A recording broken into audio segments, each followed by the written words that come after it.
కలియుగ భీముడు ఒక తెలుగువాడని మీకు తెలుసా? శ్రీ కోడి రామూర్తి నాయుడు గారు ఆంధ్రప్రదేశ్ రాష్ట్రంలోని శ్రీకాకుళం జిల్లా వీరఘట్టంలో 1882వ సంవత్సరంలో జన్మించిన ప్రముఖ భారతీయ మల్ల యుద్ధ యోధుడు.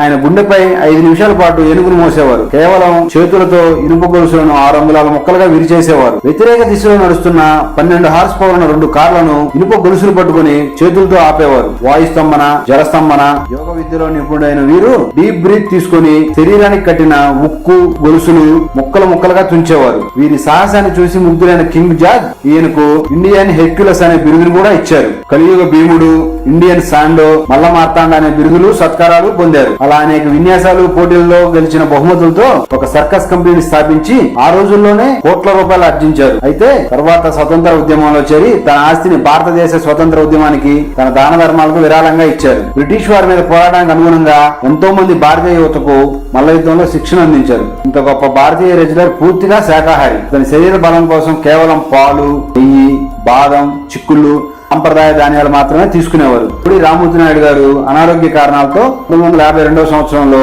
ఒరిస్సాలో మరణించారు. మరిన్ని ఇంట్రెస్టింగ్ అప్డేట్స్ కోసం మన ఛానల్ ని సబ్స్క్రైబ్ చేసుకోండి.